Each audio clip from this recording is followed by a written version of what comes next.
Hello, this is part of the Decarb Somerset project. It's a DIY energy check at Birchfield Community Centre in Yeovil. This is a centre that was built around about 45 years ago, quite a large centre with an additional extension that was added about 10 years after the original building. And I'm now entering the main hall.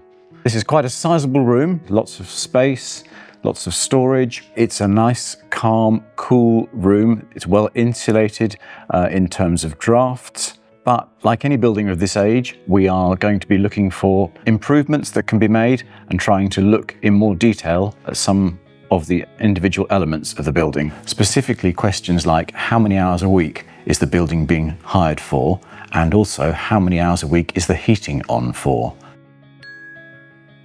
One of the first things we're looking for is the heating system for the building. You might have an air source heat pump, you might have underfloor heating.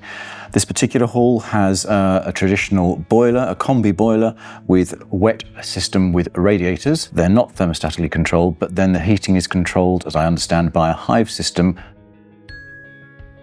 Now this is the thermostat that's for the building. You can program it for any temperature that you like, and you can program it for 7 days a week, 24 hours a day, and it's lovely. And if someone forgets to program it, you've got boost buttons on the top for both heating and hot water, and you can just press the buttons and tell it how long you want it to boost for.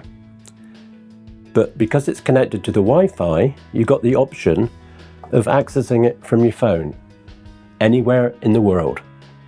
This means you don't have to run back to the hall to put the heating on if you've forgotten it. You just get in on the app. It tells you the temperature of the hall, tells you whether your hot water is on or off. So you can have as many people with access to your hive control as you want, who can operate it from anywhere. And that keeps the cost of the heating down because you can shut it off at a moment's notice or turn it on at a moment's notice.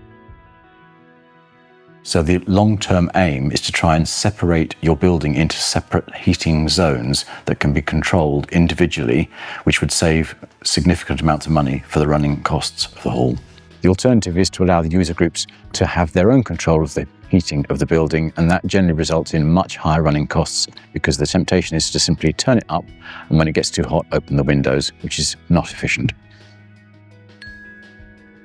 Now we're in a different part of the building, which is an extension hall which was added about 10 years after the original build, and it has a problem with insulation, which is a different setup to the insulation in the main hall. So we're going to take a look.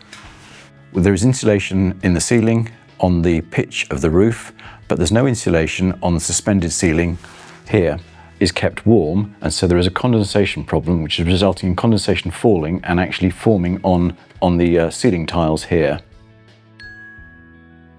After heating and hot water, lighting is probably the next biggest consumer of energy in the building. Many halls will have a suspended ceiling with fluorescent tubes set into panels like the one above my head. These can be easily replaced by LED panels of the same size that will drop into place and make a significant saving to your energy very, very quickly. It's also worth considering putting in sensors if you have lighting in areas that is used infrequently, like hallways, cupboards and toilets, so that the lighting is controlled by a sensor and that it will automatically turn off when that area is no longer in use, thereby saving you on the energy running costs. Thinking about appliances that are in the building, we need to look at all of the ones which are left on standby or are constantly running. When you come to replace any appliances in the building, look for the energy efficient models rather than the cheapest model. I hope that gives you a quick insight into our DIY energy check. The template and all resources are available on the Decarb Somerset website along with our contact details.